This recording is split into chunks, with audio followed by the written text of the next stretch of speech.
systems. Really, really bad technology, but the actual mapping data was amazing. And so we took that and applied it to the internet. We were 22 and 23 at the time. It had cost them $300 million to build this data, and they gave it to us for free with a simple contract saying, if you ever make any money on this, you got to come share it with them. Yeah. And that's how we got it. That's amazing. That is amazing. Yeah, so it's amazing what happens if you ask nicely. And there's also part of it was these guys had been working so hard on the tech, and no one had ever seen what they were doing.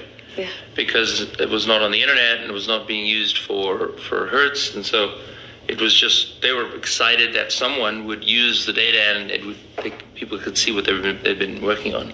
So how did you guys get the engineering chops to pull this off? Because it sounds like you were so young, you didn't really have any help, and then you built this like cutting edge piece of technology. Did you teach yourselves, or from I don't know what age, but you published your first the like Blast Star game, right? Yeah, like when he was 12. Did you write any other cool stuff back then? Yeah, I wrote a bunch of games. Yeah. And then like occasionally I put software for people that ask for software. You know. You also work for a video game company. Yeah, funny, it was called Rocket Science. Yeah. That's funny.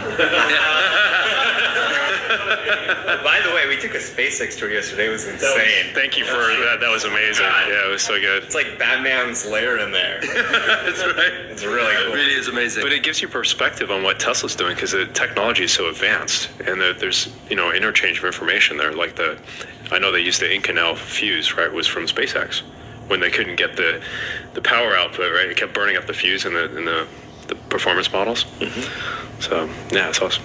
Yeah, it's pretty cool to see the SpaceX tech being applied to Tesla. I think there's one joint employee between SpaceX and Tesla, and it's the materials. Is it the materials engineer? What about Elon? In addition to Elon, because there's just not that many humans on the planet that know how to do this stuff. No. Well, it sounded like back in the old days, was it just Elon doing the coding, or? I mean, I did a little for like HTML front end, but it wasn't mine. Not recently. But no, we had no money, so you can employ them. So I just wrote all the software. And you worked through the night, right? You just never, according to my book, you just never slept. I don't know. I mean, we lived in a little office. I think this address was 470 Sherman Way in Palo Alto. It was probably... It's about the size of this room here. Wow. Yeah, it was probably like 15 feet wide by 30 feet long with a little closet in the back. And we would... we couldn't afford a place to sleep, or like a house, a home or apartment. So we would sleep in it, and it had a couch that was a futon, and we would pull out the futon, take turns sleeping on the futon or the floor. Although he coded a lot at night, so I usually got the futon at night. And we had to code it at night because the server, when the internet was live, needed to be functional. And we just had data for the Bay Area at the time, so we were just kind of making sure that the people in the Bay Area could use it. And then I had a little mini fridge with a cooking stove on it, and we'd cook simple things, like pasta sauce and pasta and things like that. That would be as cheap as dirt. People think it's expensive to eat real food. It's actually really cheap. Yeah. You cook vegetables, pasta, and beans and stuff. Beans, super cheap. So we had that Jack in the Box absolutely lot. The cheapest.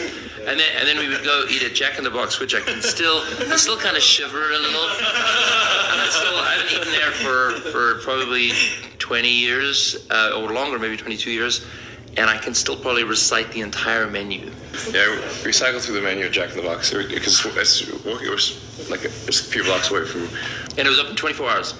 Over 24 hours. Trying to get dinner in Palo Alto after 10 is very difficult. Zero. Yeah. So did they know you very well at Jack in the Box? Well, they didn't really. No. They did? No. And I remember one time I got a milkshake, and I was so tired. It was like 4 in the morning, and just needed to get some sugar for the rest of the night. And there was something in it. Oh, no. And I remember just flicking it out and pretending it didn't exist, and just kept drinking my milkshake. Oh, that's horrible. It was like that. We were that kind of like not in the zone to go back into Jack in the Box, argue about a milkshake, but I don't want to not drink the milkshake. And part of the reason that food was like so cheap is that they had some people I think died of food poisoning. Yes, of course. It was right around that time when they got into a food poisoning scare. And yeah, so it was just very cheap to eat there. And I figured, like, they're probably have taken some action because after the food poisoning. Yeah, so hopefully, yeah, that's there's just like. But I still eat a little bit of it. It just tastes funny. Stop eating if it tastes funny.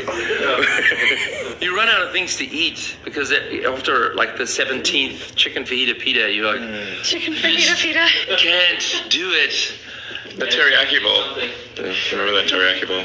Was that one good? It's actually, it varied, but it was edible. It was so bad. Which one was? The teriyaki bowl. Teriyaki bowl wasn't bad. There was the sort of sourdough grilled cheese thing that wasn't bad. Yeah, I don't see it reminded. Those were the good old days, right? I mean, it was. What is